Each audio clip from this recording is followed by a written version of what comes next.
to make a long story short, something had to happen new again.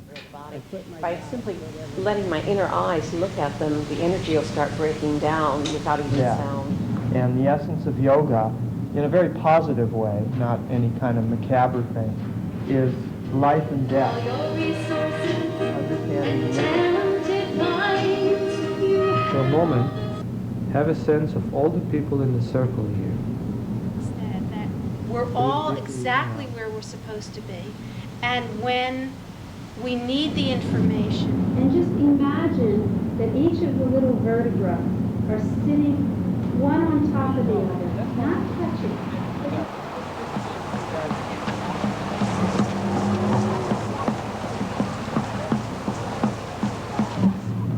Sun is the male energy and moon is the female energy. It's yoga because what we're really looking at when we look at people's insides, that universe that really directs all our being.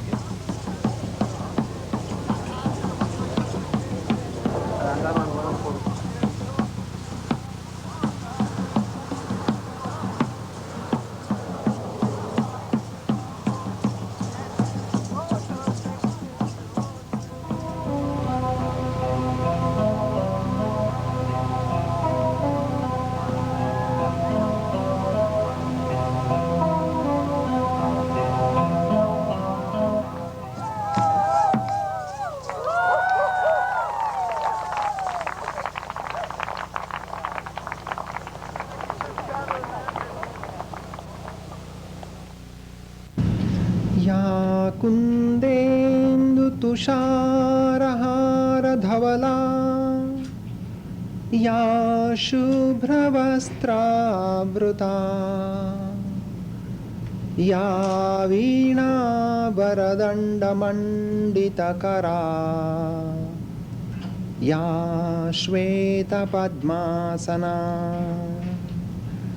या ब्रह्माच्युतशङ्कर प्रभृतिर्भिः देवैः सदा वन्दिता सा मां पातु Saraswati Bhagwati निःशेषजाड्यापः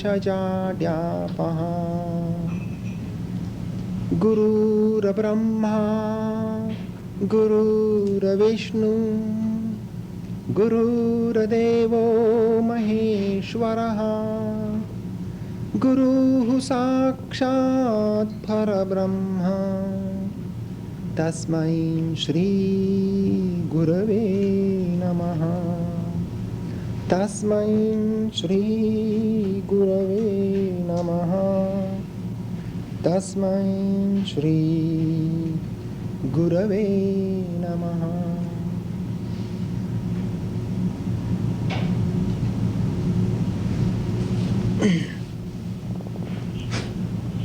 Dear brothers and sisters, today's speaker would like to share together and investigate together and explore together a very old indigenous system of healing called Ayurveda. During yesterday's talk, speaker shared the fundamental principles of Ayurveda. Ayurveda believes that every human being is the creation of cosmic consciousness. And in this universe, there are basic two energies, Purusha and Prakriti. Purusha is the male energy and Prakriti is the female energy. In Chinese system of healing, they speak about yin and yang. And in Vedic philosophy, they speak about Purusha and Prakriti. The male and the female aspects are also present in our galaxy. The sun is the nucleus of our galaxy, of our small galaxy. Sun is the male energy and moon is the female energy. And all these energies are manifested in this body. So, the pure bliss, Satchidananda, Sat means truth, Chid means awareness, and Ananda means bliss. That Satchidananda, which is universal consciousness, is manifested into every individual as an individual consciousness. So, your consciousness is a consciousness of every human being. In your consciousness, there is a history of whole world consciousness. And in your own consciousness, there is the history of whole humanity, whole mankind. Therefore, Ayurveda says, you are the world and world is you. You represents the whole universe. Now, this bliss, which is pure consciousness, is manifested into 5 basic elements: ether, air, fire, water, and the earth. That also speaker yesterday shared together. The ether is the space, and all bodily spaces are ether. The abdominal space, the thoracic space, even space in every system, space in every cell, space in every organ. Without space, that organ cannot function. If space is changed, disease begins. In emphysema, the lung becomes expanded. They lose their elasticity. Therefore, air entry is diminished. And in emphysema, the chest looks like a barrel, drum-shaped chest or barrel-shaped chest. That means there is too much space occupied. And in case of tuberculosis, lungs are collapsed. There is a fibrotic changes. The collapsed lungs have less space. On the contrary, in bronchial asthma, there is a spasm to the bronchial tree and patient wheezes,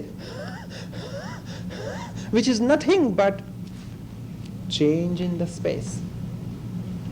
So space, though it looks inactive, but space can maintain the normal function, and space is responsible for abnormal function.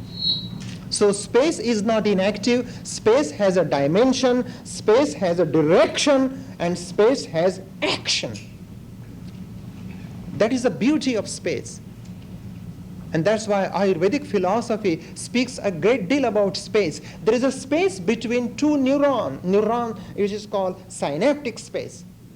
And from that synaptic space, an impulse jumps from one axon on one neuron into second neuron. And there is also space at the nerve ending. Space between two thoughts and space between two impulses is very important. Because within that space, there is a vital life energy called prana.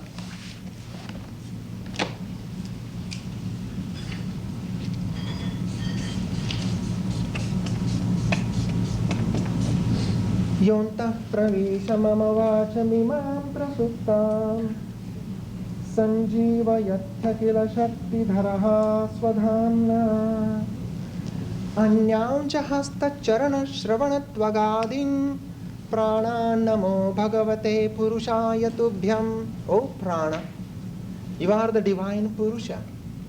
Because of you, consciousness is there in this body. In this body, Nitya Shuddha Buddha Mukta Bhavamisham Atmana Bhavayan Sharindriyani Sanniyamya Nischalaha Asti Vastu Chidghanam Jagat Prasuti Karanam Nanashwaram Tadudbhavam Jagattamam Nudam Chayad Tatpadaika Vachakam Sadamrutam Niranjanam Chitta Vritti Druksukham Tadasmiham Tadasmiham Tadasmiham, Tadasmiham, I am that, I am that. This vibration is coming from prana. This vibration is coming from pure consciousness. So, body, mind, and consciousness, this trinity is bridged together by prana. Prana is a vital life energy. Prana is a dynamic energy through which we all are sharing. You know, this is not the thinking of the speaker. This is universal thinking. Speaker is sharing with us. We all are sharing the same thinking. So remember, my friend, your thinking is not your thinking. It is universal thinking. We all are sharing. In the same way, your consciousness is not your consciousness. Because of ignorance, you think it is your own personal property. But your consciousness is a universal consciousness. We all are sharing together. Even the sunlight, it is not American sunlight or Indian sunlight. It is a universal light. All human beings are sharing together. So your thoughts, your feelings, same thing. If we come to the personal level, every individual is indivisible, undivided, total, complete, one. That's the beauty of it. So Ayurveda says that every individual is a unique phenomenon. And to understand individuality is the foundation of Ayurveda. You know, we think, oh, I have fear. And if you go to psychiatrists and psychologists and psychotherapists, they say, yes, it is your fear. Your father said something to you, and your mother has misused you, or she has abused you, and that fear is there, which may be true on one level. But remember, your fear is the fear of whole mankind. Your fear is the fear of whole world. And then you have different attitude towards your fear. It is the fear of whole mankind. It is a suffering of whole humanity. And that's why Ayurveda helps us to bring the holistic life. And holistic life is holy, H-O-L-Y.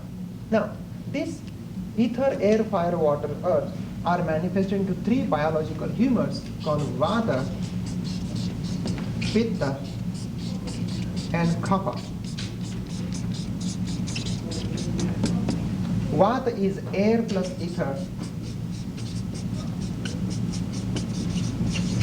Pitta is fire plus water. And Kapha is water plus earth.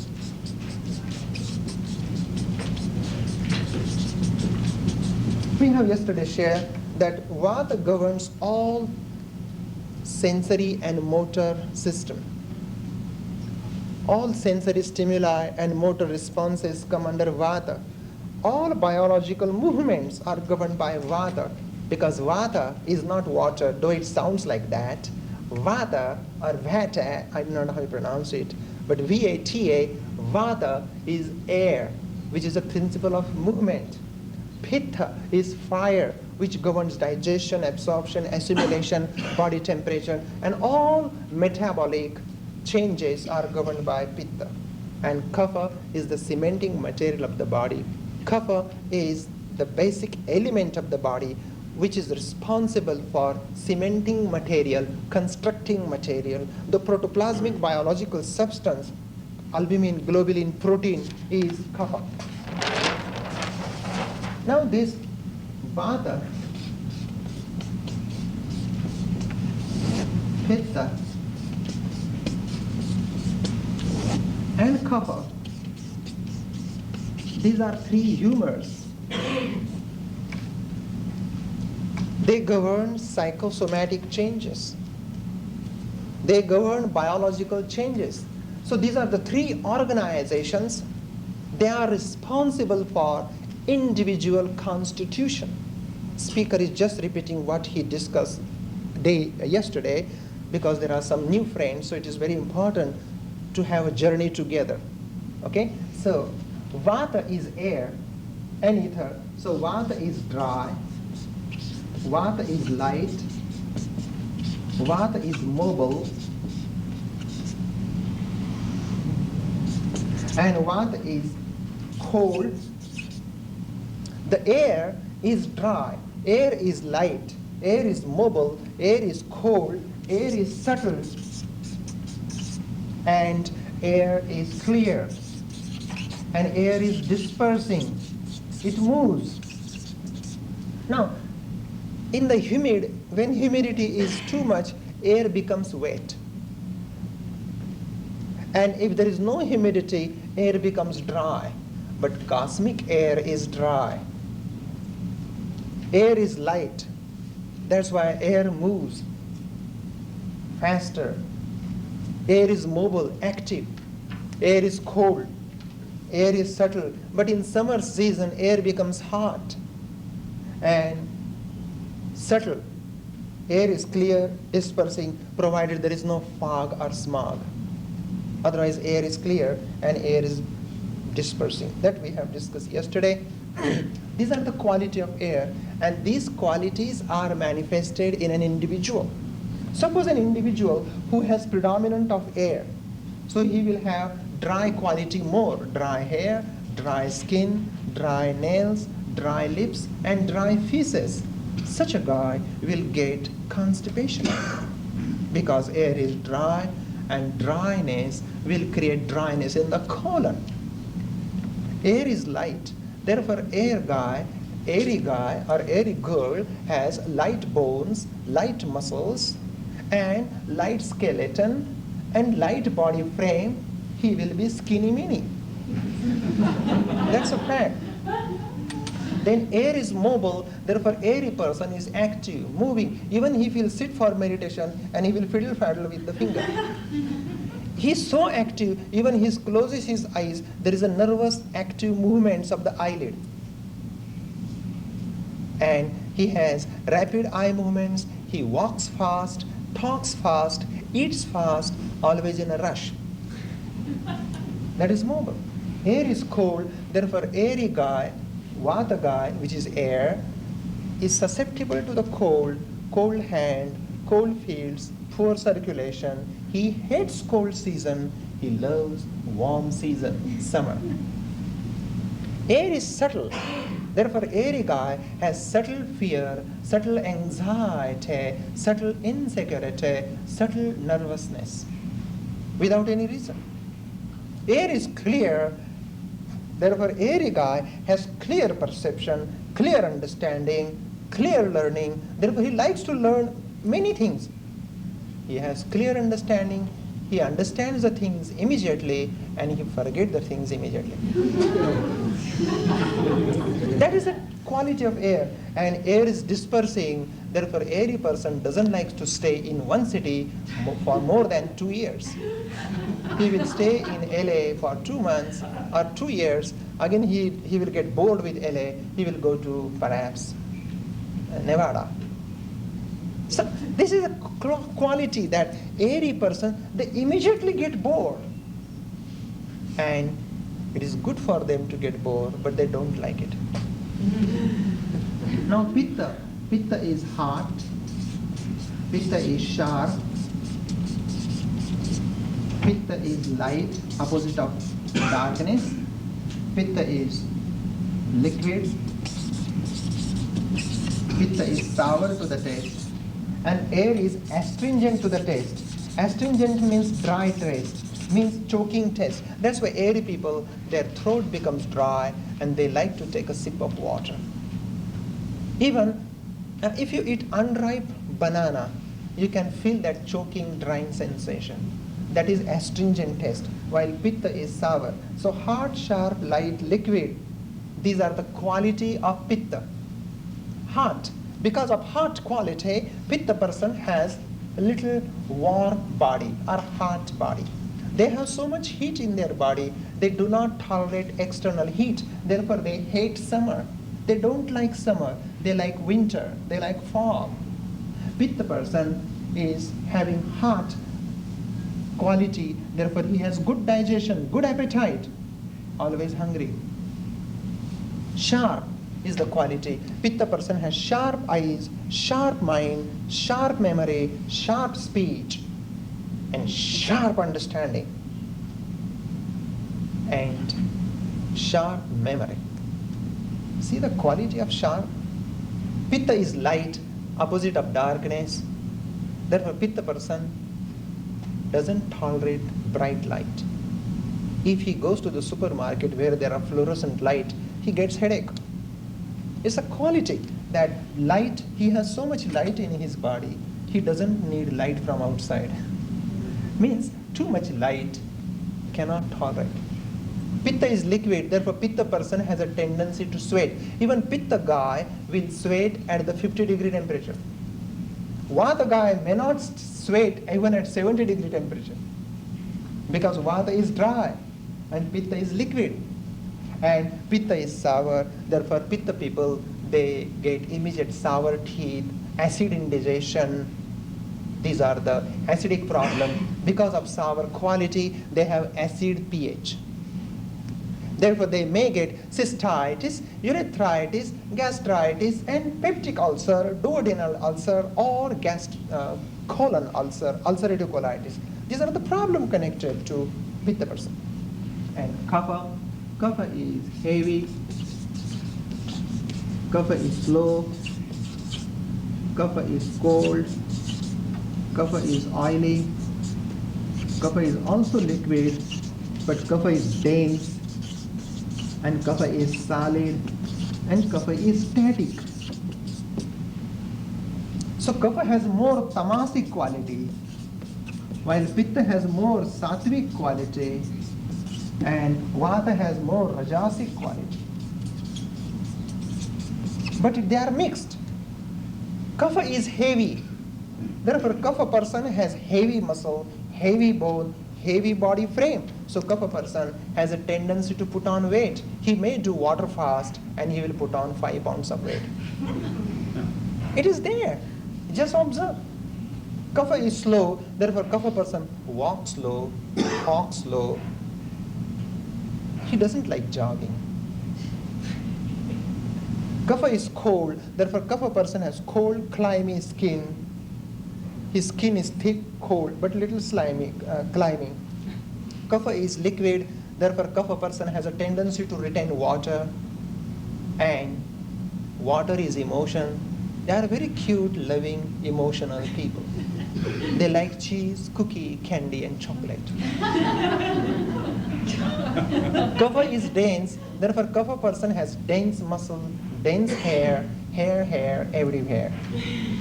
That is Kapha. And they have straight hair. Kapha is static. Kapha person doesn't like to travel too much. Sits, when Kapha person sits, he sits. And Kapha person has a tendency to sleep more.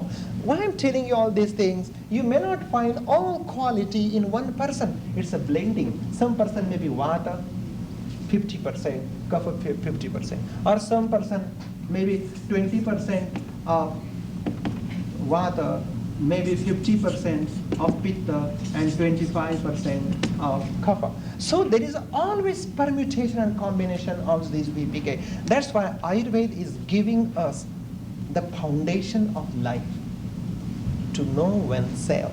Self-knowing is the foundation of yoga. Self-knowing is the foundation of life.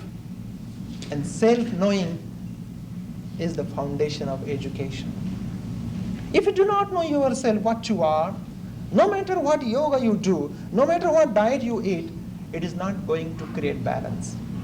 That is why, please forgive me, I don't want to hurt your feeling, but I'm sharing with you honestly, sincerely, compassionately, that knowledge of self, the physical self, the psychological self, and emotional self, is very foundation of yogic education or spiritual education.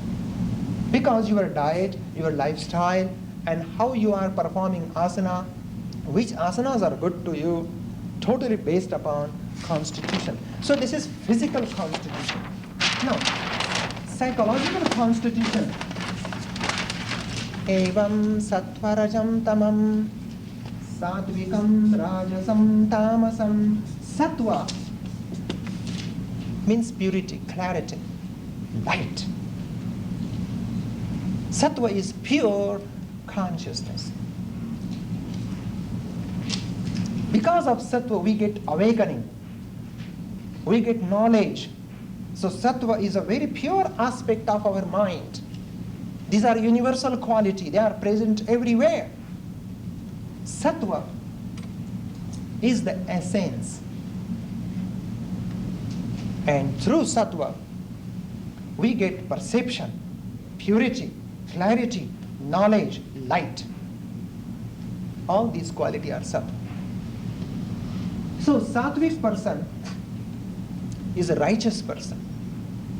He loves knowledge. He loves wisdom. He loves to study, to learn. And he loves to have higher and higher consciousness.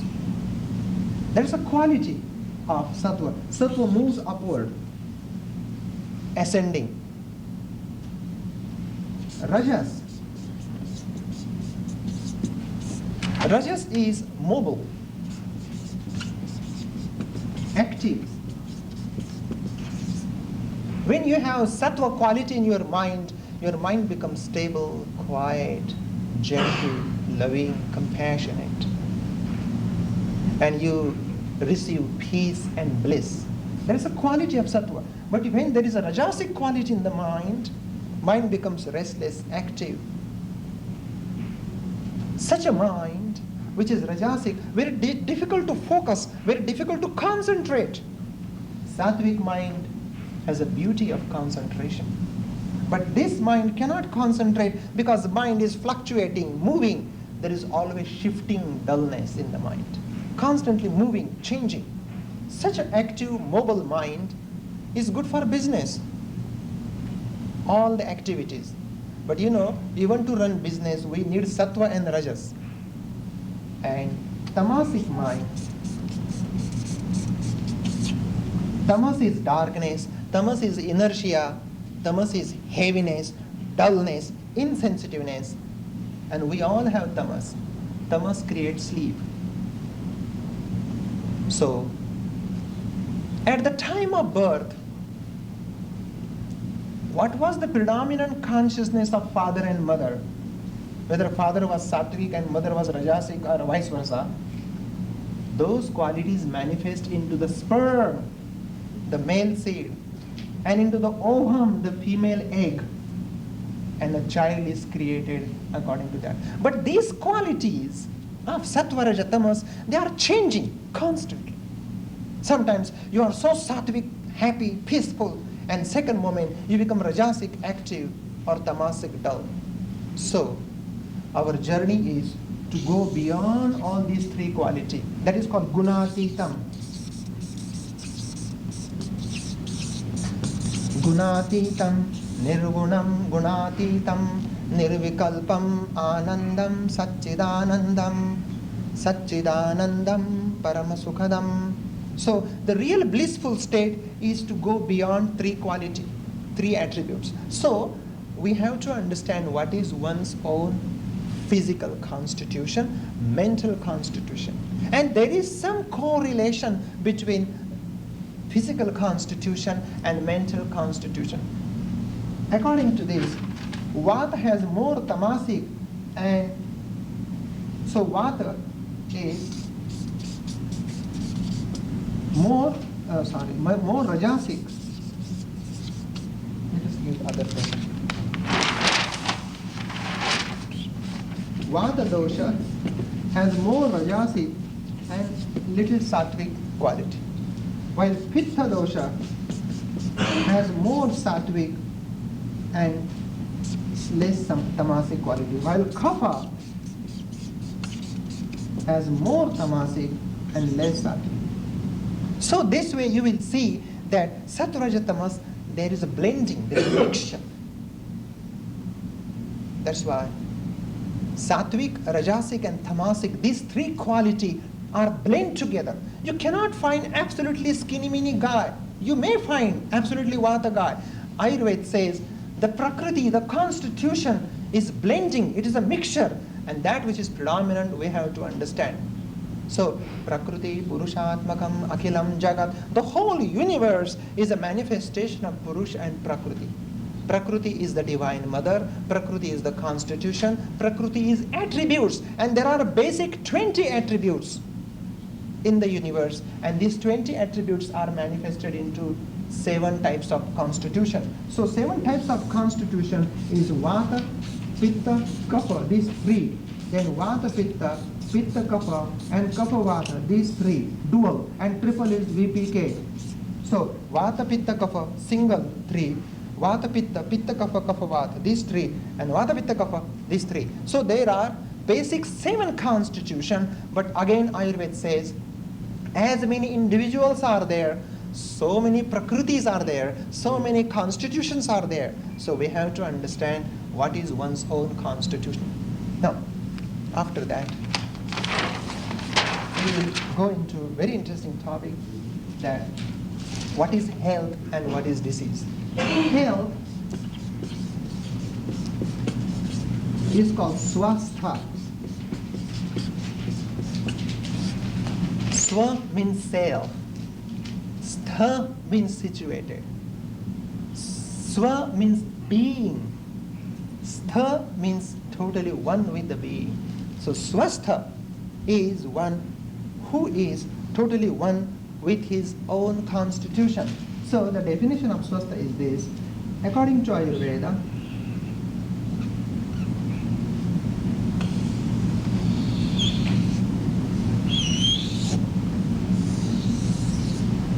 there are 7 tissues in the body.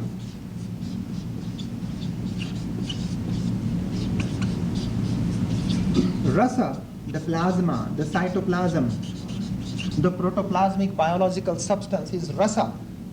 Rasa means juice. The fruit juice is called rasa. So rasa is the life juice, the liquid connective tissue. Rasa is the plasma, cytoplasm is the rasa. Then second is rakta. Rakta is blood tissue.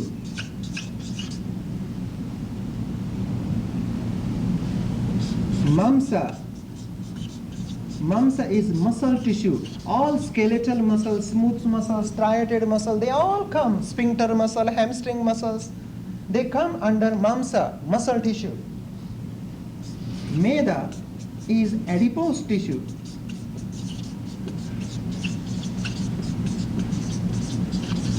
Meda means adipose tissue, fat tissue, lipid.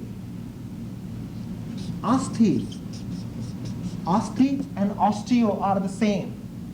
Osteology, science of bone. So asthi means bones, cartilage. Majja is bone marrow, nerve tissue, and connective tissue. And shukra is reproductive tissue. These are 7 tissue. Every tissue has its biological function. Rasa, the plasma, does nutrition. All nutrients are carried to the respective cell, tissue, and organ by plasma. So nutrition is the function of rasa. Rakta. Rakta means blood. The function of blood is a life function, means oxygenation.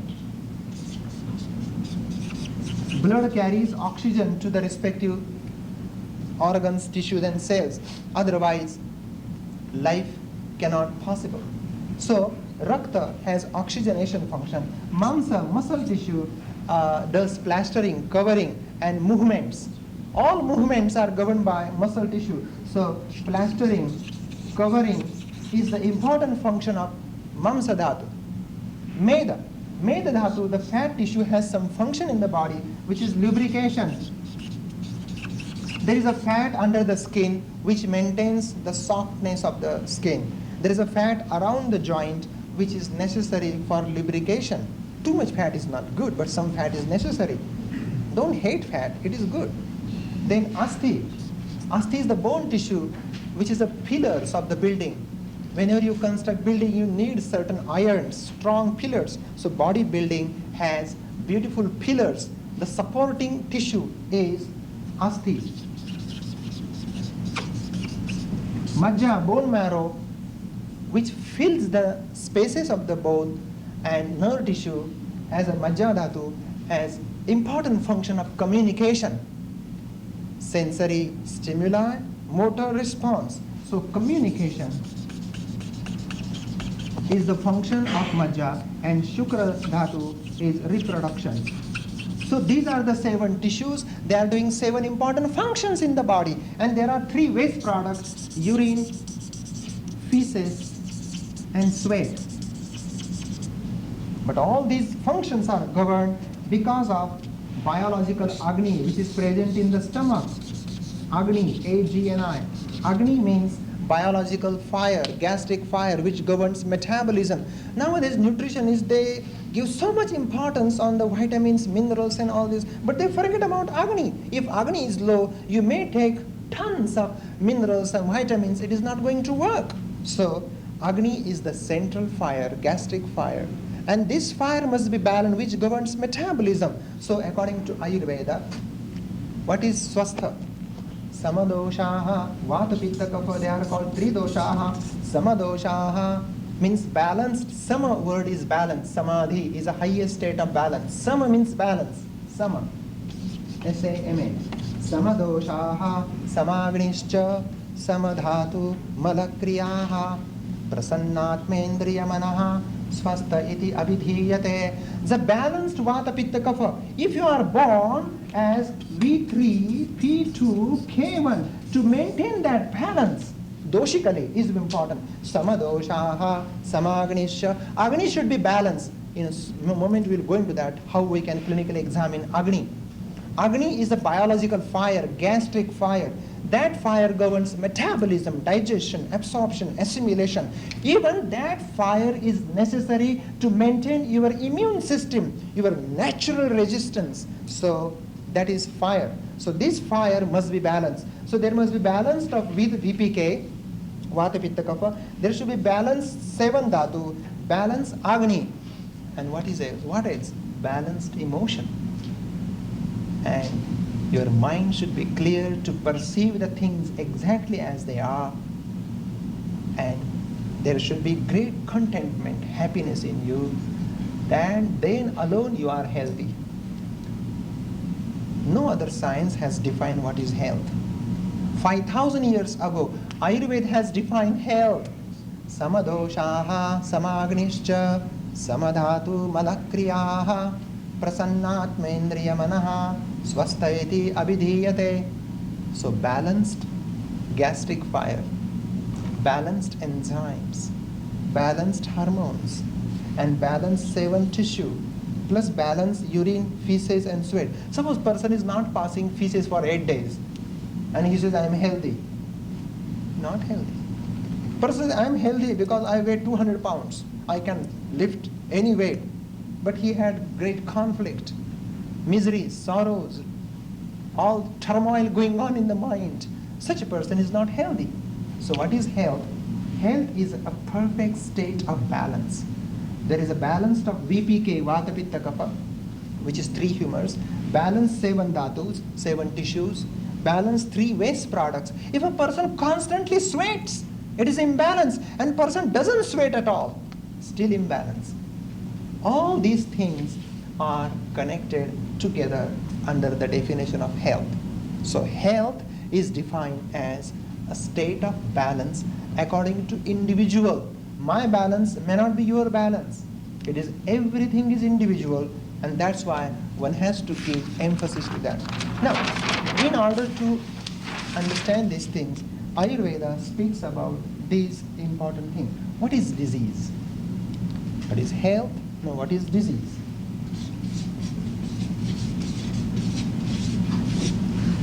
Disease is called roga.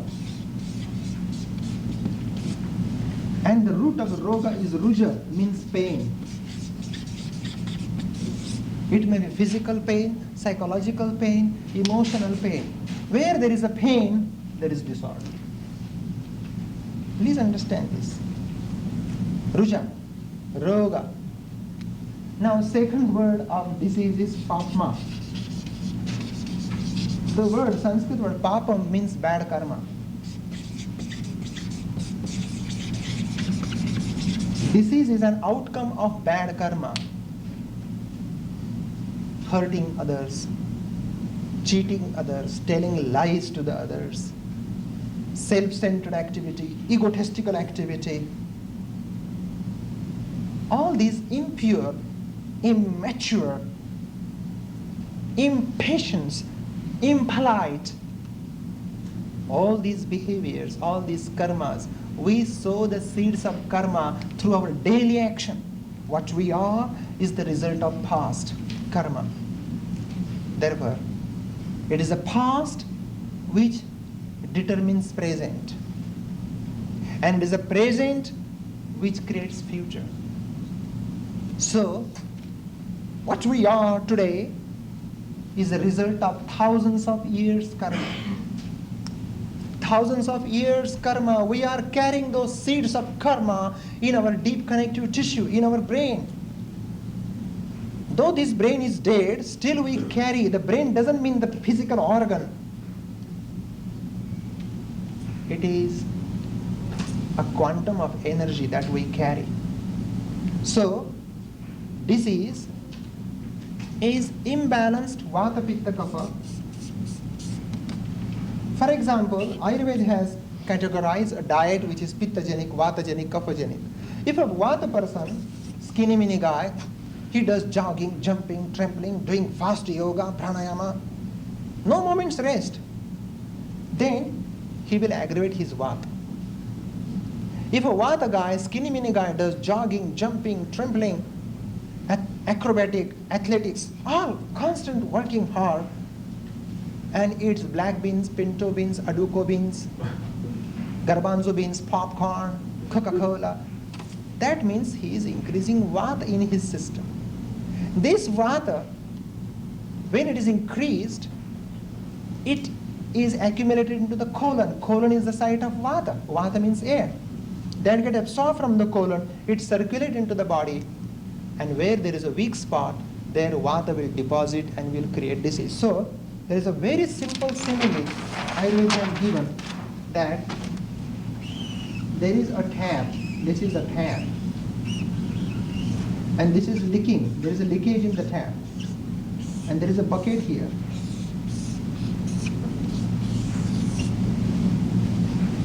Then water will accumulate, provocate, sprayed. And suppose there is a puddle here, there are already the seeds of disease. Then sprout will form, seedling will be born, a tree will born. This leakage in the tap is wrong lifestyle, wrong diet, wrong kind of relationship. This is leakage in our life. This is the leakage in the tap. Then suppose this leakage is vatagenic. Person has deep-seated fear, anxiety, insecurity. He has a lot of fear, and his diet is vatagenic. He drinks Coca-Cola and eats popcorn, black beans, pinto beans, aduki beans, dry fruits. Then his vata will accumulate into the colon, which is a bucket. Then after accumulation, provocation. It will overwhelm, then vata will spread throughout the body. And suppose there is weakness in the joint, vata will deposit there and will create arthritis. Suppose there is weakness in the lumbosacral joint, vata will accumulate there, will create lumbago. Or if there is weakness in the nerve, vata will go into the brain, accumulate to the nerve, will create stroke paralysis. Kupitanam hidoshanam sharire paridhavatam yatra sangha khavaygunyat vyadhis tatro pajayate. Such a beautiful definition of a disease is given. Disease doesn't come abruptly. Disease comes naturally, spontaneously, slowly, through your diet, through your emotions, through your idiosyncrasies. It comes. You know, your body tells you, please don't eat cheese. Mind doesn't listen to the body. So, mind eats cheese. That is called insulting your own intelligence. If you insult your own intelligence, if you do not listen to your mind, to your consciousness, you are inviting disease. Invitation of disease is insulting intelligence. So Ayurveda says that listen to your body. Body is innocent. Body tells you, please today don't do yogasana, I'm aching. But no, I have to become great realized soul, great yogi. I must do asana, pranayama, and you torture your body and you destroy the intelligence of your body. When there is a stiffness in the body, aching in the body, that means there are toxins moving into your plasma, moving into your blood. And your body tells you, hey, please don't do asana today. I'm not cooperative today. But your mind is so sattvic, so gorgeous, so cute. Says, no. I have to become realized soul within 6 months because I have no time. Within 6 months, I have to become great realized soul by that yogi. And then tortures the body, twists the body. Then if you do yogasana when your body is not ready, then you are pushing these toxins into the deep connective tissue. Please, I don't want to hurt your yogic discipline. I love it. Yoga is a way of life. Yoga is a way of discipline. And yoga is a way of relationship. How is your relationship with your wife, with your husband? Some people practice yoga 13 years and he and she had a conflict with the husband, with the wife. Is it yoga? Please listen carefully. Why not to bring clarity in the relationship? To bring clarity in the relationship is yoga. To bring discipline in your body, mind and consciousness is yoga. To listen to your body is also yoga. To listen to your feelings and emotion is also yoga. And to listen to your wife and husband without division is also yoga. Yoga karma sukausalyam. Yoga is a skill in action. And skill in action is awareness in action. So, how can I look at myself? That Ayurveda teaches us that look when there is a leakage, which is vatagenic. Your constitution is vata, and you are doing too much vatagenic thing. So you have to change the way you walk, the way you sit, the way you talk, the way you look at other people. Why do you judge other people? Why do you condemn other people? Why do you criticize yourself? Self-criticism is poison which destroys the sensitivity. All that is yoga. So this is the beginning of disease. Now there is another leakage, Pitta. Suppose person's constitution is Pitta and he is eating every day in the morning. In the breakfast, he drinks grapefruit juice, which is sour, or orange juice. Means he is increasing Pitta. His Prakriti is Pitta. So, all sour fruits, citrus fruits are Pittagenic. Then for lunch he eats hot cayenne pepper, curry pepper, chili pepper, and in the evening he also eats certain hot spicy food or hot sour cream or sour chili or sour cream, yogurt with fruits. These are also bad things. They affect the doshas, and dosha, pitta will accumulate, provocate. Pitta will accumulate into the intestine, provocate, and then it will enter into the bloodstream and circulate. And suppose there is weakness in the gallbladder, pitta will accumulate, deposit into the gallbladder, will create cholecystitis, stone in the gallbladder. If pitta is accumulated, goes into the appendix, will create appendicitis. Increased pitta will go into the skin, will create hives, rash, urticaria.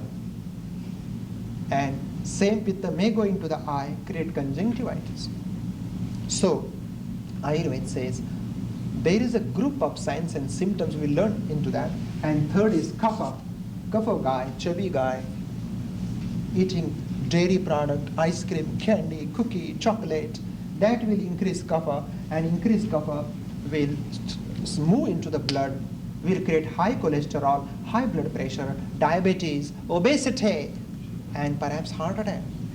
So all these disease is also coming because of our ignorance, because of our lack of awareness, because of our lack of sensitivity, what one should eat, what one should not eat. That also depends upon individual constitution. Now, according to Ayurveda, Vata, Pitta, Kapha, these are the three biological humors. They are protective. So, next important thing, if you have increased Vata or increased Pitta, how can you understand? So, colon is the seat of Vata. Vata means air. Speaker is saying Vata because he has Indian accents. You may hear water. Please don't hear water. Vata is air. Predominant site of Vata is in the colon. If this Vata is increased, it creates certain signs and symptoms. What are the signs and symptoms of increased Vata? Vata will create constipation, gases. Then increased Vata will also create tightness in the muscle pain. Tightness in the muscle pain. Then hernia, hiatal hernia, ventral hernia, inguinal hernia. Hernia means to descend down or to move from its situ, anatomical position. Because there are ligaments in the body, and these ligaments become loose, and the intestine starts moving. So, herniation. Then, person gets dark circles around the eyes. Dark circles around the eyes. Fatigue, weakness. Samsravyasa vedashvapa sadharukto davedanam sanganga bhanga sankocha vartaharshanam tarshanam stamba parusha saushiryam kashaya rasataha. These are the signs and symptoms of increased Vata. What a cute way of talking. So, constipation, gases, tightness, hernia, darkness around the eyes, fatigue, weakness. Then person becomes over talkative, blah blah blah blah blah blah, constantly talkative because his Vata is increased. So over talkativeness is a sign of increased Vata. How can I say blah blah blah? Okay. Blah blah blah. I don't know how to spell it. And insomnia. And emotionally, person gets fear, anxiety, insecurity. These are psychological emotions. So, if you get these signs, it's a sign of aggravation of Vata. So you should check your diet. Something is wrong. Now, second is Pitta. Pitta is present in the intestines.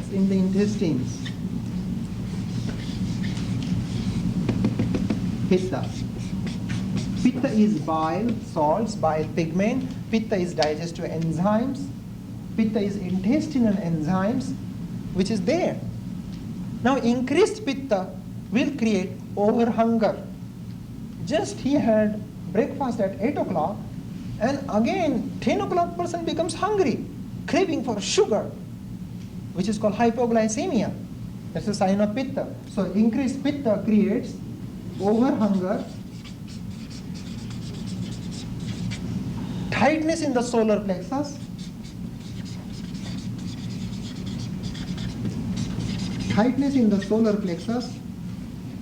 person becomes constantly hungry, dizziness.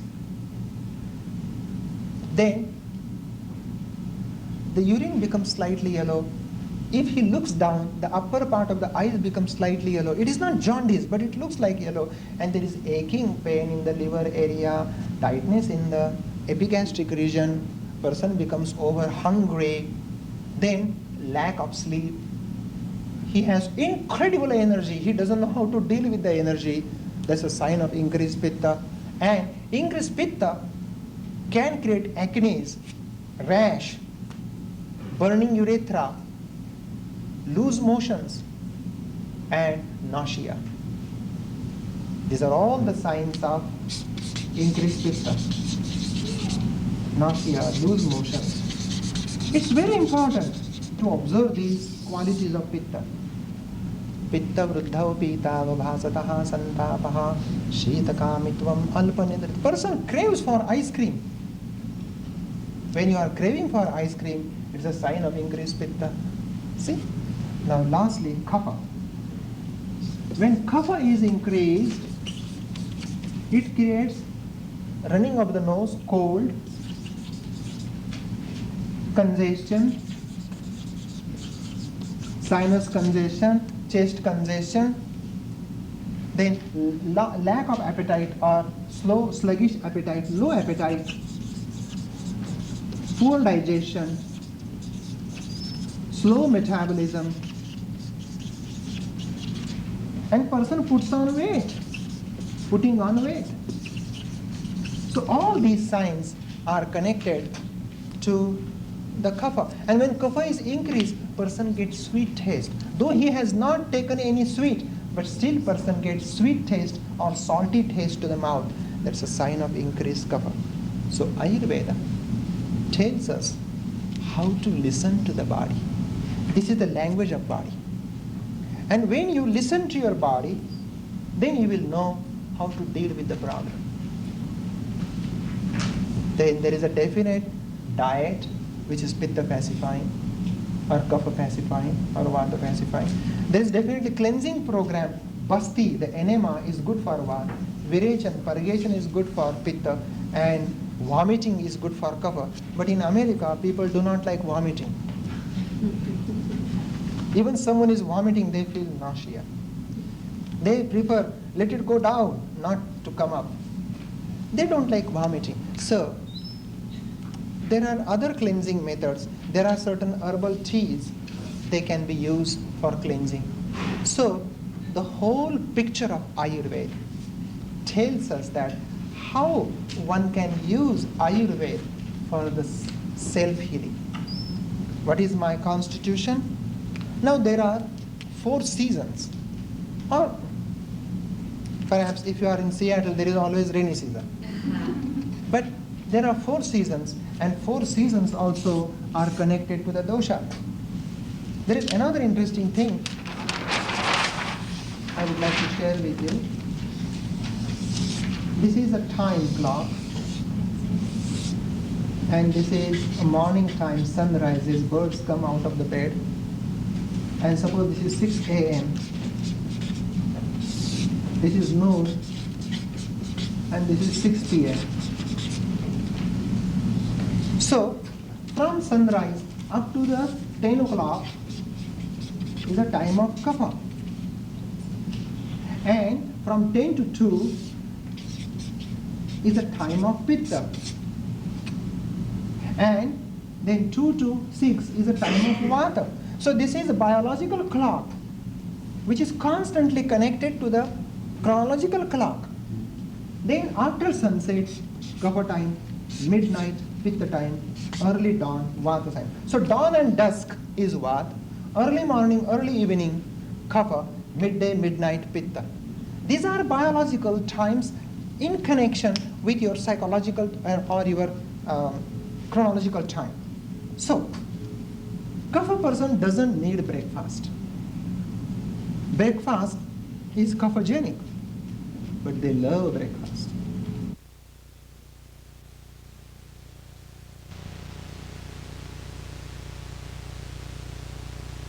Summer season is the season of pitta, while fall is the season of vata, and winter is the season of accumulation of snow, which is kapha, and spring, early spring is kapha, late spring is pitta. So if a pitta person should be very cautious in pitta season not to eat pitta producing food. Vata person should be very cautious for during fall not to eat vatagenic foods. So your diet changes according to season. Now suppose you are dual vata pitta. So you should follow these 2 summer pitta pacifying food in summer, vata pacifying food in fall. Suppose you are a kapha pitta, so you should be very cautious in summer and spring. This way you can create a balance. Imbalance of dosha is disease. Jiveda sharadaha shatam. Every person has a right to live 100 years. And to live 100 years, Ayurveda is the science of longevity of life. One can happily live 100 years by maintaining the balance of bodily dosha. And that's why we are sharing together about the beauty of Ayurveda and how yogi, rogi and bhogi can use Ayurveda in his life. That's the beauty of it. So, if you have any question, please do ask. Well, how do you tell, after we are a combination of so many people, can the layman to some degree without great lengths of study begin? I mean, just from looking at that, I would presume I would be Vata, but I'm sure on other things too, or other people who would come to me. What is the easiest diagnosis? Okay, the speaker has written one book, Ayurveda, the Science of Self-Healing. Unfortunately, we don't have a copy here, but you can order it from our clinic. And that book, page number 32, table number 2, shows all the table. There are 20 points. You can read body frame, thin, moderate, and thick. Then if you are thick body frame, put a slash under kapha. This way, you can check out eyes, small, medium, big. Just look at your eyes. If your eyes are small, vata, medium, pitta, thick, big eyes, kapha. So these are the total criteria which will help you to understand your constitution and then ultimately count how many plus goes to vata, how many plus goes to pitta, and how many plus goes to kapha. This will help you to understand your own constitution. And once you know your own constitution, then you will know what is good diet. Yeah. Dr. Lad, I understand about my constitution from what I've learned before in Ayurveda, but some of the symptoms that I get confuse me as to what the imbalance is. May I tell you a specific one? Okay. What I'm having lately is something happening with the eyes. There's a redness in the lids, which makes me think of Pitta, but it's from, and there's a dryness, and a dryness around the skin, which makes me think of Vata, but it comes from a weepiness, which is excess water. They are all I don't know what to connected. look They are at. all connected to vata. It's Vata Vata. is pushing pitta, which is vata. Vata means air. Yes. Vata is pushing pitta into the eye. That causes inflammation. And inflammation creates irritation. Irritation causes lacrimation. So just put some warm ghee, 2 drops in each eye. And ghee is a clarified butter prepared from unsalted plain butter. Then if you put ghee, 1 drop into the eye and apply a little ghee around the eye and rub the ghee to the sole of the feet, it will be regulated, it can be corrected. Well, how could I have looked at that and known that Vata was at the source of that, though, because of the other? You know, it's very interesting. You cannot learn whole Ayurveda just by one small lecture. You know. 3 workshops. Yeah, so just join our school and learn all these secrets. I know. Could you speak a little to, is it the Tridosh theory of the origin of... Yes, sir, it is Tridosha theory of origin. That's beautiful, which is very old. You were speaking of the different diets and the different seasons and so forth. Do you feel that we ultimately get to know what we need automatically? Yes, if you read that book carefully, Ayurveda, the Science of Self-Healing, there is a page number 82, table number 5, speaks about all diet. Just, it's a very practical guide for self-healing. What I was thinking is sometimes I'm drawn to particular foods, and I'm wondering, I mean, I trust my instinct with going towards particular foods. Do you feel like that's Now, not being give me an example. Sometimes I actually want more cheese in a particular cycle in my life. Okay. Now, when you want to cheese, just feel your pulse. It's very interesting.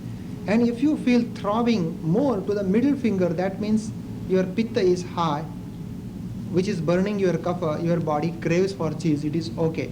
But if middle finger doesn't show prominency of the finger and you feel prominent pulse to the ring finger, that water finger, that means you have excess kapha, and this kapha is creating perverted desire of cheese. Then you can say, hey, no, this is not my body's need, this is the desire of the mind. So we must distinguish between desire and need. Need is healthy, desire is not. Now, may I do this with the fire finger and the ring finger on any foods, or is it just for cheese? No, any food. Your pulse is very important thing. But to learn the beauty and art of pulse, you should learn from experienced teacher. Is your program and philosophy of Ayurveda the same as Maharishi's, who's just come out recently? I've heard so much about Ayurveda with him. Ayurveda throughout the world is the same. It is not like Maharshi Ayurveda or Dr. Lad's Ayurveda. Ayurveda is a universal science of healing. It is just the same. Philosophy is same. Application is same. Panchakarma is same. With due respect to Maharshi, Maharshi has done wonderful work. He brought Ayurveda in this country, and because of him, Ayurveda is becoming popular. But before he started the program, we have school. And before we started program, there was already 2-3 doctors. They came here. Dr. Pandit Shiva Sharma, he came here in 1962. He gave lectures in Ayurveda. But at that time, very few people come to know. So Maharshi's program is beautiful. Because of their program, Ayurveda is becoming popular. But it is just the same Ayurveda, whether it is Maharshi Ayurveda or our Ayurveda. It is just the same. Thank you. You're welcome, sir. I really enjoyed your talk, especially the remedies for indigestion and so many things. But I have a dilemma in that I think I mostly vata with kapha. So it's very hard to eliminate dairy and legumes from your diet to be a vegetarian. Mm-hmm. So the last couple of years I've really had a difficult time. For example, dairy means milk. Yeah, milk. And are you allergic to milk? I seem to get very congested. No, there is a reason. It is a wrong concept to have cold milk. I do not know in this country people drink chilled milk. Ayurveda says chilled milk is poison because it creates kapha, mucus, congestion. You should heat the milk. Bring it to the boiling point. And while heating, put a pinch of ginger, pinch of cardamom, pinch of saffron powder. And when you drink that milk will not produce mucus. If one is vata and you then have a tendency to eat beans or popcorn or drink sodas or whatever it is, does that in fact then create gas? And you were saying that, is it then, there's a theory that most of the disease is gas that moves from wherever to specific places, whether they be the weak place in the joint of the knee or to wherever it creates that problem. Do you subscribe to that theory that it is gas, or is it in fact gas that moves from eating those particular foods out to your weak area? There is always gas. There is always gas in the colon. But what are the qualities of that gas? If the gas is too much increased with inactive quality, will go into the bloodstream, will move rapidly into the body, and will affect the joints. First, it will create cracking of the joint, popping of the joint. So, 80% of the diseases are due to vata. Vata means air. And remaining 20% are pitta and kapha. So if you conquer your vata, means air, not water, that will definitely keep your health 80% in balance. Am I answering your question?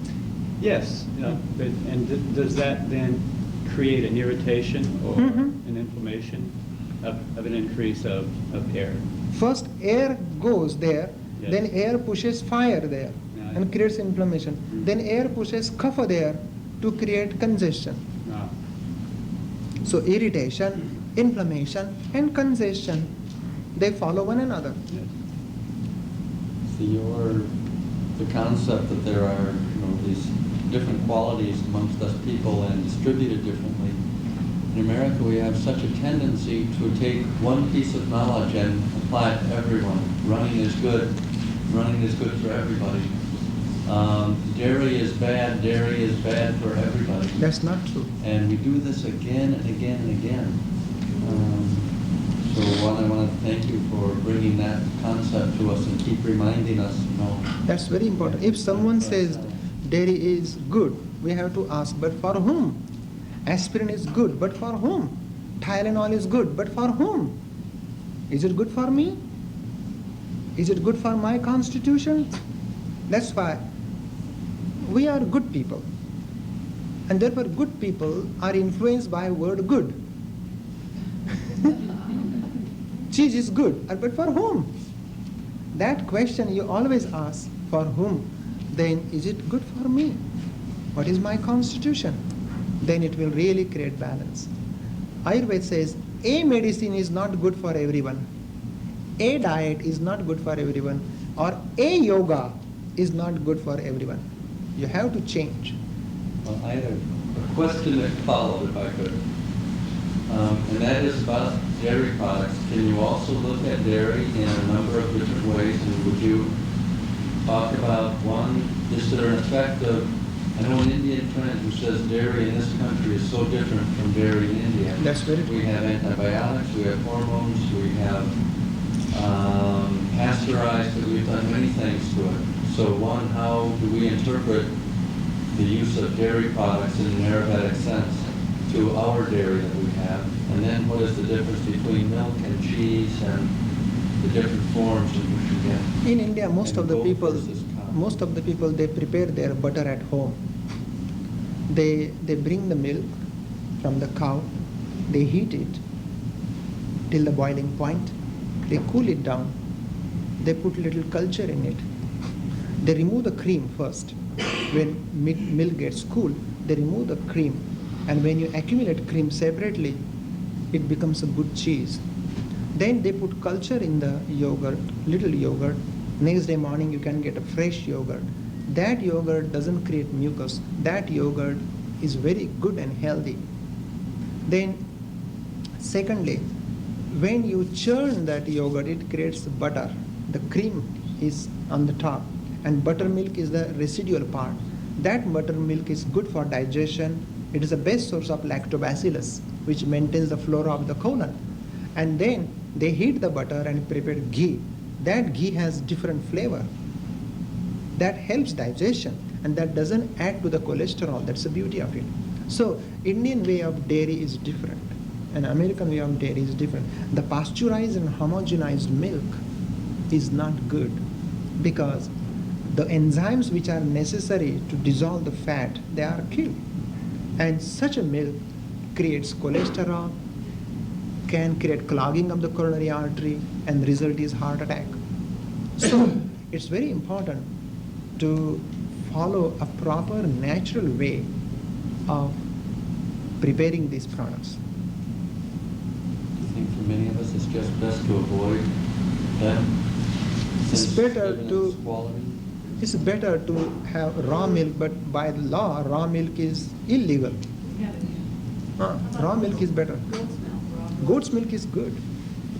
What is the name of your book again? Ayurveda, the science of self-healing. And can be obtained where?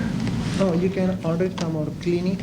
I will write down clinic phone number 505-291-9793.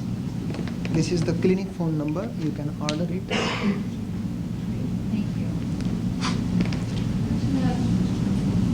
I'm curious, you say that important I read your book on whether there are certain constitutions you should avoid certain asanas. For instance, I had an experience this last year where I did back bends. I felt fine. Physically, my muscles, bones felt fine. 3 hours later, nauseous, exhausted, horribly ill for 4 days, not function. And then began to sort of get very cautious with back bends. and how I was doing them. And I had to go through a period where I really laid off because they made me feel ill. I don't think it is a mistake of asana, but sometimes we give more strain. We do not do that particular pose with relaxed, gentle condition. We should learn to breathe in a proper manner. I think it is better to learn about that particular posture from experienced yoga teacher and then do that asana correctly. But Pitta person doing headstand for half an hour is not good. Or Vata person doing neck stand, that is shoulder stand, Sarvangasana, is not good. It may weaken the ligaments. So how much one should do which asana, how long, and how it should be learned from experienced yoga teacher. Because yoga is beautiful, but it needs guru, a teacher, a master. And from the teacher, you can learn how to do. If you just look at the book and if you start doing, there are so many details. Certain ligaments are not used. There are so many muscles unused in your body, and unused muscle become thick, calcified, tough, and tense. And if you suddenly start doing that posture, it will create more stretch. It may aggravate Pitta, it may aggravate Vata, and you will feel nausea. So I don't like to blame innocent yoga. Yoga is most innocent, but we have to follow a proper guideline. So there are many beautiful yoga teachers. You can go to them, learn about that particular pose, and don't have fear about that. Slowly, step by step, you have to attain that pose. How can you heal abused ligaments or unused muscles? Slowly, we have to bring that ligament and that joint, that muscle, slowly in action, and breathing deeply, consciously, with awareness, and send more chi, more prana there. And then the prana will start relaxing each fiber of the muscle, and then muscle will be active. Will the body sort of tell you if there's something you're reading wrong, even though you don't know what your doshas are? I mean, if you're not certain what you are, and you eat something and you feel later on that... Yeah, body will tell you. Of course. But some people's body will tell you little later. Some people's body will tell you immediately. But body has its own intelligence, and we have to listen to the language of body. So that's why we have given the signs and symptoms of increased Vata, Pitta, Kapha. And if you follow that, your body will tell you, hey, don't do that, stop, listen to your body. Two questions. One is, do you have any writings on the asanas that relates to Ayurvedic? Oh yeah, we not writing, but we have certain group of asanas. They are also written in my book. They're in that book. They are in the book. And could you say a little more about your translation of the word samadhi? I've never heard that as high state of balance. Samadhi is a state of equilibrium. It is a perfect state of balance, of a pure consciousness.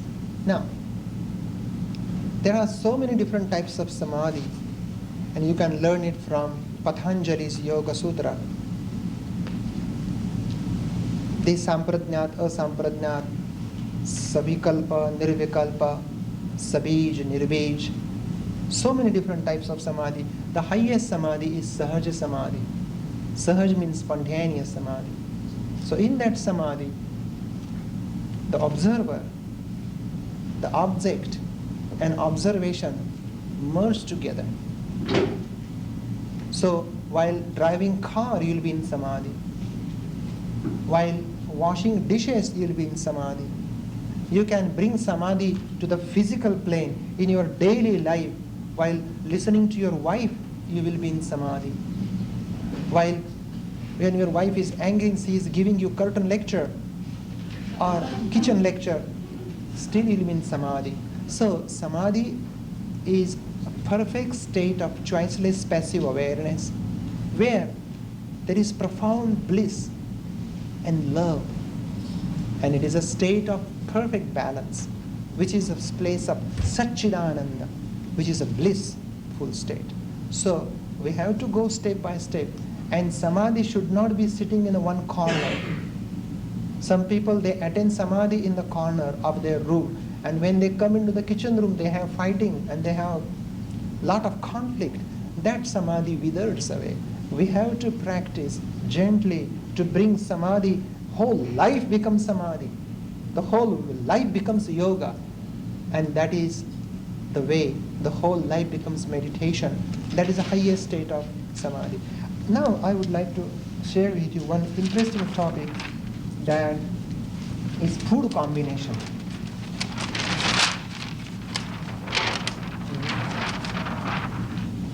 There are certain wrong kind of food combination. Ayurveda says that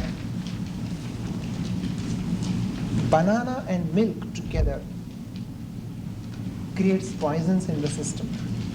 It is toxic. And many people, they like banana and milk together. It tastes good. But everything that tastes good may not be good.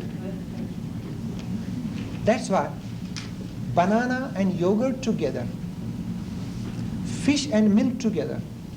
One guy was dipping tuna fish in the milk and he was eating that. So fish and milk together, yogurt and sour fruits together, or yogurt and fish together, and milk and meat together, hamburger and milk together. In the aeroplane, people eat hamburger, hot dog, and they drink a glass of water. And when I see that, I say, oh God, save them. It is difficult. They like it, they eat it. It's very interesting how the people eat wrong combination. Now melon and grains together. The melon moves faster in the stomach, and grains, they move slower. If you eat melon and grain together, the melon washes out all enzymes necessary, and poor grain sits there without enzyme. And then it affects digestion. So melon and grains together is a wrong combination, incompatible combination. Then there are certain other things that Ayurveda says that any fruit should never go with dairy product.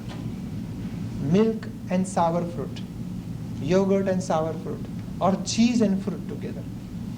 It is yucky combination. It will create more mucus, more toxins in the body, and these toxins go on circulating, and result is horrible disease like cyst in the breast, or lymphatic congestion, or fibroid uterus. All these are the results of eating wrong combination. If you change your diet, eat fresh food. Now there is another thing. There is another conscience. Fresh food is good. So everyone eats fresh food, raw food. Ayurveda says raw food is having good prana, like lettuce, parsley, alfalfa sprouts. They are fresh, they have delicate prana. You can eat them, but add olive oil dressing to it and lime juice so that it will not create vata. But to eat raw broccoli, raw cabbage, and raw cauliflower is hard on stomach for vata person. It will aggravate vata dosha and it will derange. So raw foods are good, but for whom? That is basic question. It is not so good for skinny mini vata guy. But it must be, certain food should not be cooked. If you cook it, the prana goes away. And there is another latest, microwave cooking. Microwave cooking kills the prana of the food. It is a penetrating rays that goes into the food and it kills the prana of the food. We are eating dead body, that's all. You mean the microwave? Huh? What you said? Yeah. So. You spoke of having, like, the ideal situation would be brunch and an early dinner. Mm-hmm. Okay, for an American way of life often is work, and so you can't always, juggle your schedule, say, to 2 meals a day at those times, and say you like melons and fruits. So what if you got up and you had some melon and fruit, which are fast to leave your system, and then made your early lunch with your grains and such, is that sort of thing a workable thing on your Means first eat melon and what do you, I I'm missed saying it. melons, you said melons leave your system very fast, and if you have them with oatmeal in the morning, you're leaving all the grains in your stomach. And so if you're having, say, for your brunch, grains and different things that, you feel that you want some substance so that you get some energy, but you want melons Yeah, you can eat that way in summertime. Fine. Meals Mhm. along with your Tuesday Yeah. main meals, little mini meals. How many mini meals?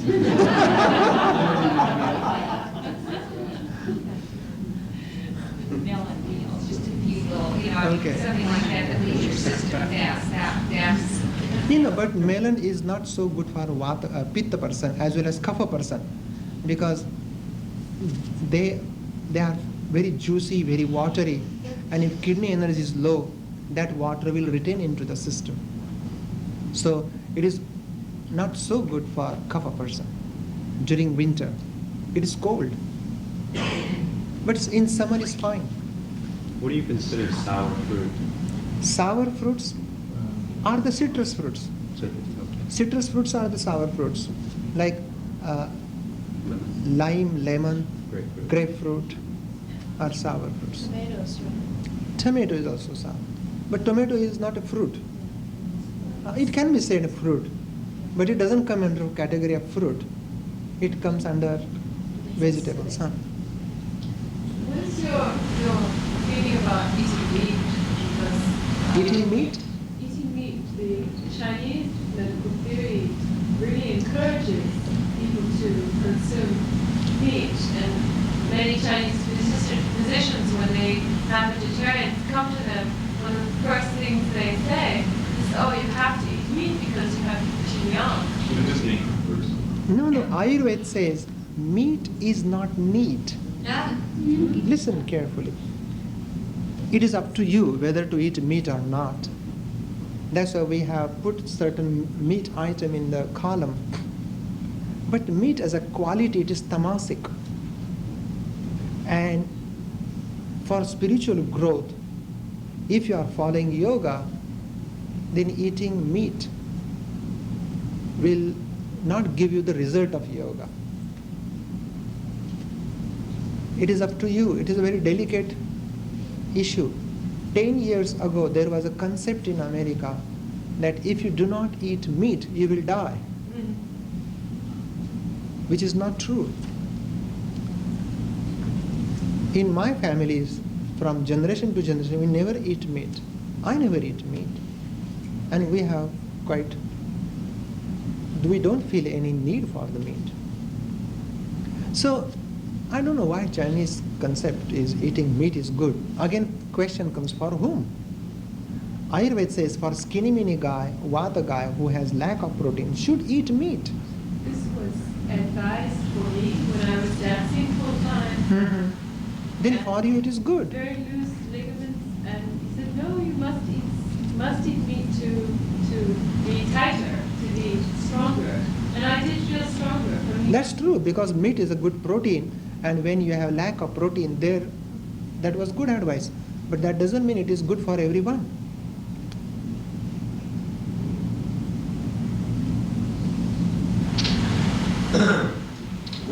What does Ayurveda do with things like surgery and biopsy and things like that? When the neglect has gone to such an advanced stage, is there any place for that in the Ayurvedic? Ayurveda is not against surgery or biopsy. Surgery, Sushrut was a great surgeon, and he performed surgery. Even he did about that time nailing of the joint. They put stainless steel rod.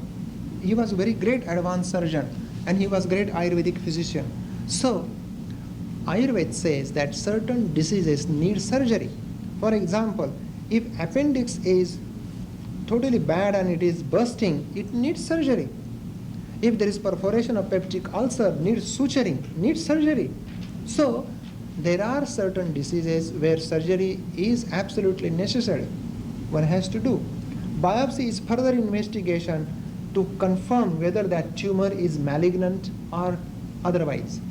So, Ayurveda is not against that.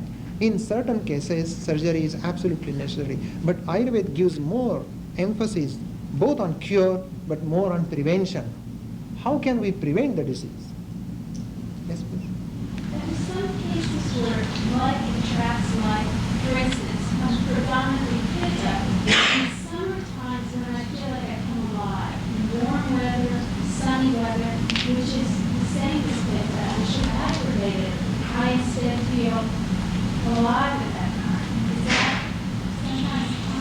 means secondary dosha is vata. Primary dosha is pitta. And when you come to the sun and you feel alive, it's very true. When you see a bright sun, that bright sun stimulates the secretion of serotonin in the brain. And that makes you feel fresh, great. So bright sun changes the brain chemistry. If there is a cloud and the weather is dull, every person feels dull and heavy because it is kapha day. But when you have pitta day, bright sunlight and warm, you feel good because your secondary dosha doesn't inhibit pitta and you feel fresh. But how long that? If the whole summer you will not feel, then if there is too much heat, then you cannot tolerate. So every person has different threshold of heat tolerance. Is there a correlation between the predominant astrological signs of an individual or predominantly, say, air sign? Would they tend to be Vata individual? Yeah, it goes with astrology.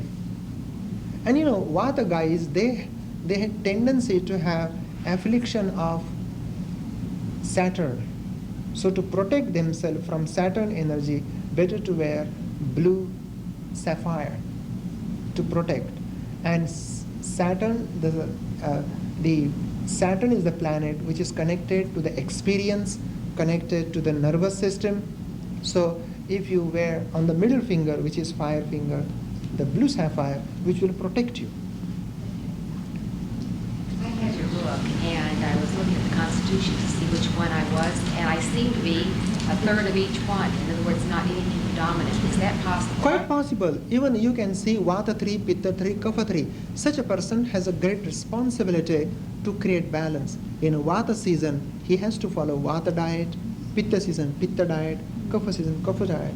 You are lucky to have that combination.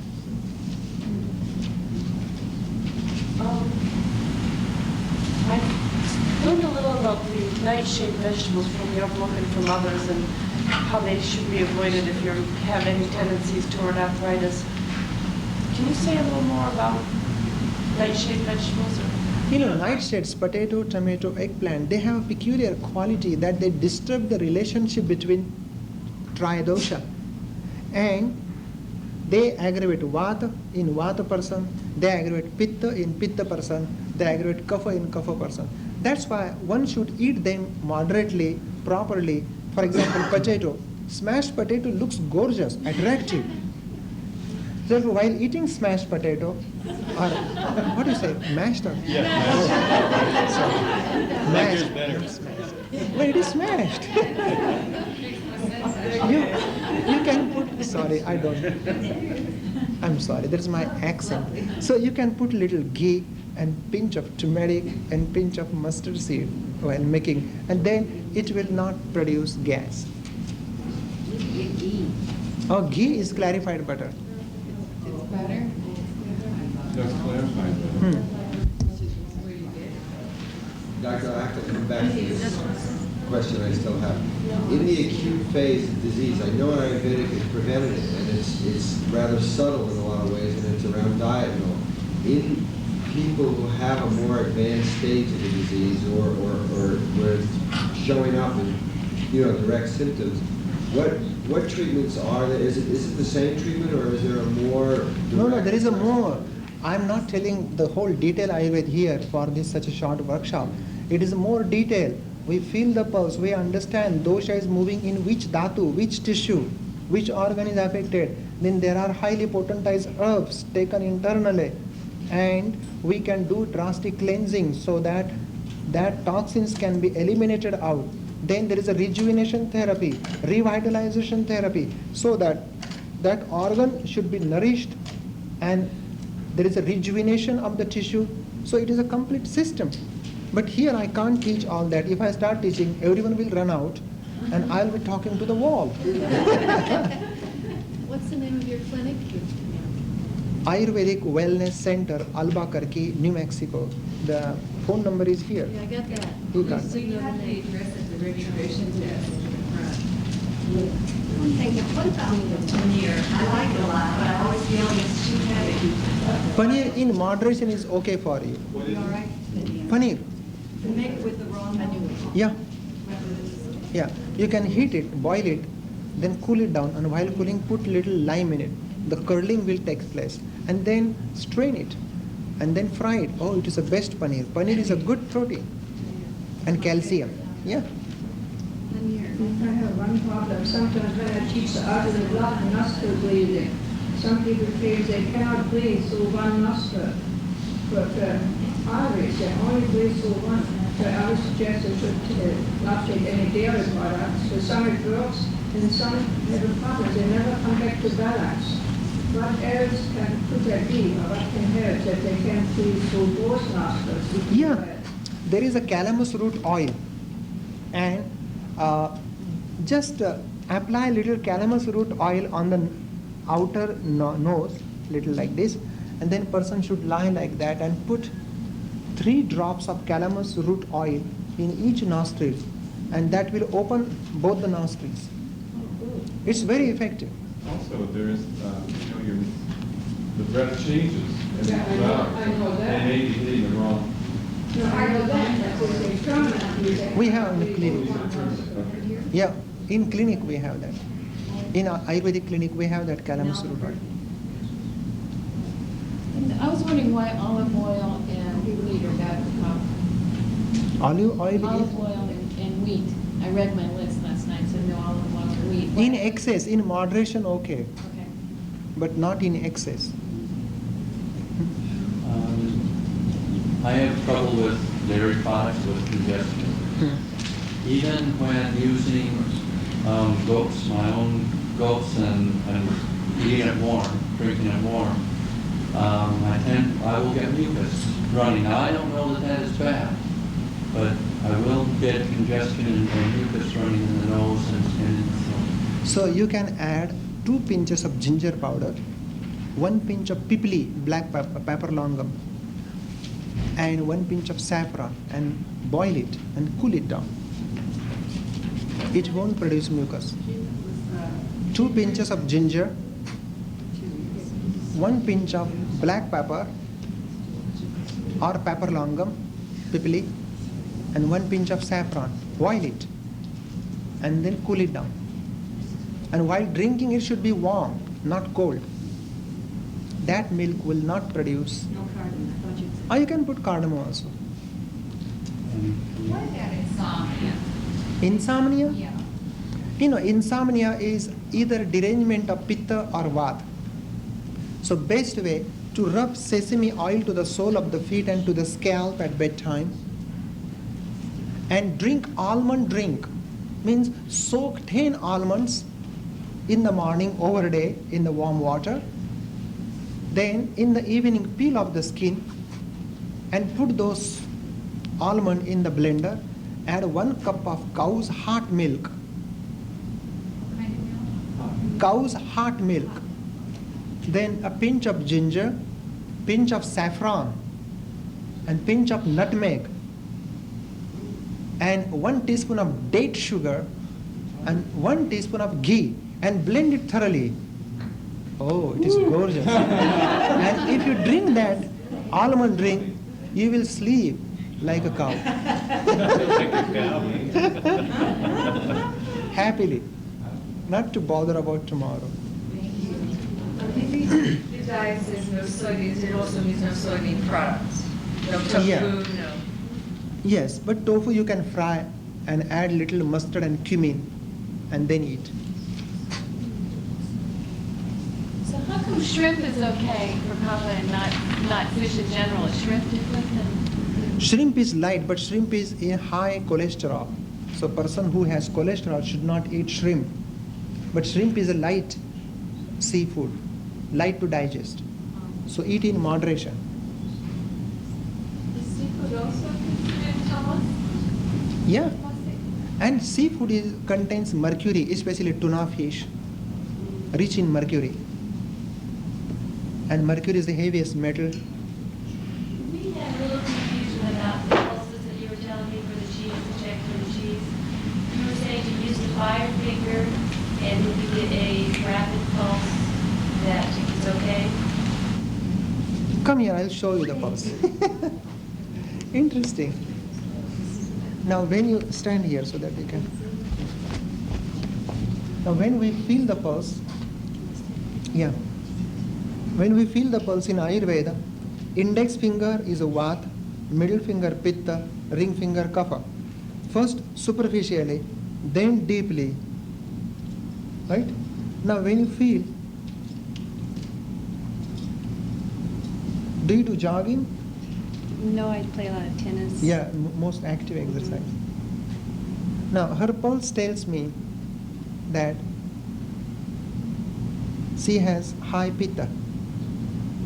That's why she craves cheese. Can I see your tongue? And she has little tightness in the low back, toxins in the colon, and low kidney energy. Oh, what do I need to do? So, I think we should have a workshop on examination, clinical examination of tongue, clinical examination of pulse. That is beautiful. That will give us a clear-cut picture that how one can read one's own pulse. Her kidney energy is low. You know, you can drink coconut water. It is a good source of potassium and calcium. And it is a good coconut water. From the coconut itself? Yeah, and barley soup. Barley soup. Yeah, good. Thank you. Barley soup and coconut water. You only usually find that one time of the year here. What, coconut? Yeah, fresh coconut or coconut water. But barley is here. Barley is good. Barley soup is Barley soup is good. very good. Have you done much with adapting Indian foods and spices? I mean, in this continent we have different foods. And I wonder if you, since you are now here in New Mexico, whether you have more experience with Western foods and have started finding the, Vata foods in the Western. Yes, that list is pretty complete. We have given the whole available foods in the different parts of the country. So hope you enjoy this sharing, and we will chant again together, Om 3 times together.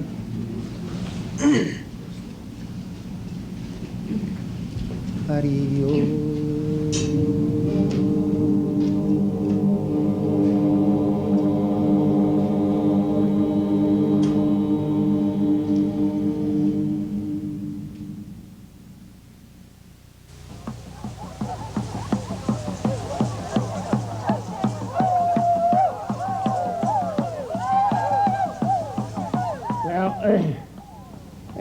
To make a long story short, something had to happen new again. By simply letting my inner eyes look at them, the energy will start breaking down without even sound. And the essence of yoga, in a very positive way, not any kind of macabre thing, is life and death.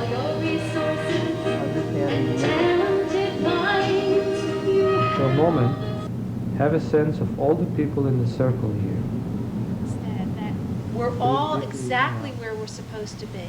And when we need the information. And just imagine that each of the little vertebrae are sitting one on top of the other, not touching.